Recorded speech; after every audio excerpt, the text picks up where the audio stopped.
In Mass Effect Andromeda's multiplayer, you are part of an Apex team, the best of the best the Nexus has to offer. While not a regular group of soldiers, they are nonetheless talented individuals that take on the most dangerous and important missions in this new galaxy.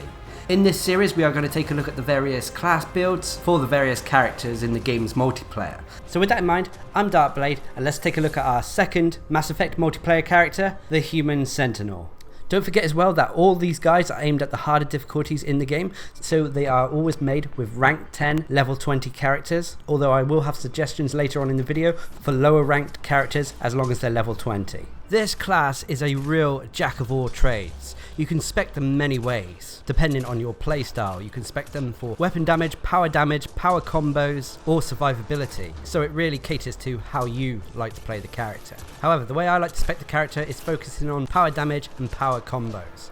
So with that, I start off by putting maximum points into throw, going up to rank 6, putting points into swift detonation over double throw because I want to activate as many combos as possible as well as increase their damage. Double throw is okay, but not really worth taking it when compared to swift detonation. I then put points into duration over recharge speed. Whilst recharge speed would normally be the standard thing to go for, the fact that duration turns throw into a primer helps the rotation of combos for this character. It doesn't clearly explain, but the 400% duration means that when you hit an opponent with throw, they will float slightly, similar to pull, after which you could hit them with a detonator to activate a combo. Next, I'd put points into radius over damage and force.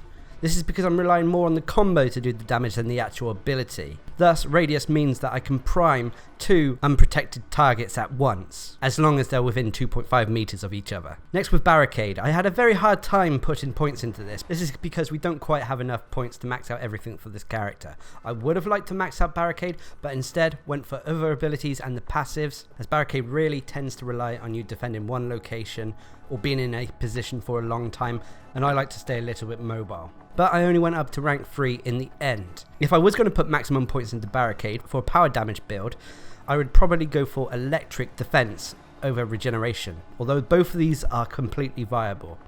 Next, I would be going power feedback over weapon feedback. Weapon feedback would be great if you're going for a weapon-based class. And lastly, I would put points into probably duration over power cells. Next, with energy drain, I go up to rank 6, maxing out, putting points into team drain over damage. Team Drain is great because it actually heals your allies' shields as long as they're near you. It also increases the shields restored by 30%, which is another great survivability option and tool for you. Damage is okay, but the fact that Team Drain supports your team makes it the better option in my opinion. Next, with rank 5, I put points into Extended Drain over Auxiliary Drain. Although the impact radius for Auxiliary Drain is nice and the additional shields restored per additional target is a bonus, for this character I like the fact that Extended Drain now primes targets for combo detonations. It also gives you a slight heal over time effect as well. As you may start to see, there's a little rotation forming here, so you could go energy drain, throw, energy drain, and set off multiple combos after one another. And finally, with rank 4, I put points into recharge speed over effectiveness. This is simply so I can use energy drain in quick succession, not only setting up for combos, but also healing my team's shields. And finally, with the 2 passives, in weapons training, I put points into power specialist, ammo and targeting, and power augmentation. This is mostly focusing on power damage. However, if you're a weapon-based Sentinel, weapons specialist in rank 6 and weapons training in rank 4 is a no-brainer. And finally, with tech armor, I only go up to rank 5 in this, putting points into as much damage resistance as possible. This gives me a lot of survivability, especially when we're on the move and cannot hunker behind the barricade. As for weaponry, as this is a power-based build, I would go for a light loadout taking pistols or light assault rifles. As for your gear slot, either take something to increase your power cooldown or your power damage. Now moving on to the heart of the episode to talk about the abilities that the human Sentinel has. Firstly is Throw, a staple of most biotic characters. This hurls a homing gravity field projectile at opponents. This will also knock back unshielded and unarmored opponents. On top of that as well, it is also by default a combo detonator, so it can be used to activate your own combos or your teammates' combos. The damage of the ability can be quite substantial and can be lethal because you can use this ability to throw unprotected foes over edges. As it's a homing projectile as well, you don't have to be deadly accurate with the ability. You can use this to your advantage to throw the ability over enemies' covers to hit them when they're hunkering behind walls. As I've already mentioned in my spec, I also take duration to enable throw to be a combo primer as well. This can set up biotic explosions. However, this can only be on unprotected targets, so armoured foes won't be affected and shielded foes will only be affected once their shields are removed. This limits who you can prime with throw. However, this shouldn't be too much of an issue with the human Sentinel thanks to energy drain and the way I've spec'd it. Next, moving on to the second ability, which is Barricade, a very useful defensive tool. Once activated, the human Sentinel will consume a power cell, which is basically like the grenade charges, and construct a temporary energy barricade that will boost her shield regeneration as well as anyone else who takes cover behind it. The barricade is also indestructible, so it cannot be destroyed by enemies. However, it does not last forever. By default it only lasts 12 seconds, but this can be increased in the skill tree. On top of that, you can augment the barricade in various ways to increase your power and weapon damage. You can also augment it to be a combo primer as well. It sets up tech combos for enemies who get close to the barricade. However, enemies don't always get close to the barricade, which can make the electric defense augmentation a little bit wasted. The major con for the barricade is that once it's deployed, you're kind of restricting yourself to one location to defend. That is one of the main reasons why I haven't put maximum points into the ability. Although I would have liked to, the fact that often in the harder difficulty missions you are forced to move often means that I couldn't take full advantage of the barricade. Barricade also comes with a few other cons. Unfortunately, it does rely on you having power cells, so you can quickly run out of them. Also, you can only deploy one barricade at any one time. If a barricade is already up and you go somewhere else and redeploy another one, the first one will disappear. You can tell when barricade is about to fail as well, as the energy field will start to fade. When you notice it starting to disappear, maybe back off and redeploy another one if you need to. The next ability is Energy Drain, a wonderful tool, much better in Mass Effect Andromeda than it was Mass Effect 3. By default, when using Energy Drain, it will restore 35% of your own shields, as well as damaging targets, dealing bonus damage to shielded opponents and synthetic opponents. So even without any points put into this ability, it can still be a wonderful survivability tool to keep yourself alive. Energy Drain also damages foes instantaneously, so there is no projectile involved. This also means that you can quite easily hit enemies behind cover with this ability. Of course, the way I have spec'd it has made it even more efficient by allowing me to use it more often thanks to a quicker cooldown, but it also helps the entire team out as long as they're close to me.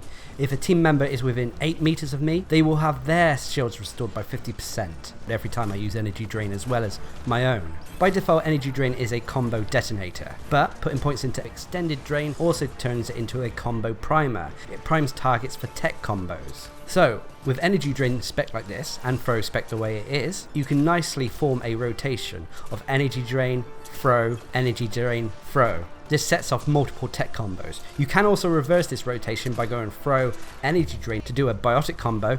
However, the amount of targets that can be affected by throw's primer is limited. On red health foes with no shields, it can sometimes be quicker to kill them with a biotic combo, so throw then Energy Drain, whilst on all other targets it's normally more optimal to do Energy Drain then throw. This way you're normally setting off combos left, right and centre. And although damage to individual foes is not the highest when it comes to combos, the fact that you're dealing lots of area of effect damage allows for a lot of damage potential. Also, thanks to tech combos creating electric static cages that damage foes over time, it allows you to put areas of denial for your enemies, and when they walk into it they will be taking additional damage. As I've already mentioned in the weapons training passive tree, I've gone for increasing my power damage as well as increasing my recharge speed. This is because I want to use Energy Drain and throw as often as possible. As for the Tech Armor passive, this is slightly different from the other Mass Effect games. Before Tech Armor was an ability, now it's just a passive that will activate once your shields are depleted. So once your shields are gone, the Tech Armor kicks in, granting you permanent damage resistance. They've also got a damage scaling formula, so for every 100 damage resistance you have, it will cut all incoming damage by half. The way I've spec'd the human Sentinel is to increase the damage resistance as much as possible without going up to rank 6, which didn't have any damage resistance in it. That way I've got 65 damage resistance. This also replaces why the human Sentinel cannot really increase their health and shields. As for the human Sentinel's inbuilt mechanics, they come with standard health and shields, as well as a standard jet boosted dodge mechanic. For their melee attacks as well, they will also attack with a standard Omni Blade. Like I said, for the weapons, you just need to go with something that's light. Assault rifles or pistols are normally your best options for light weaponry, but failing that, take what you are comfortable with or what you have access to. Just make sure you have that 100% power recharge speed, so you can use energy drain and throw as often as possible. If you don't have a rank 10 human sentinel, then I would still advise maxing out throw and energy drain, going for duration in rank 5 of throw and extended drain in rank 5 of energy drain. This is so you can simply perform the power combo rotations over and over again.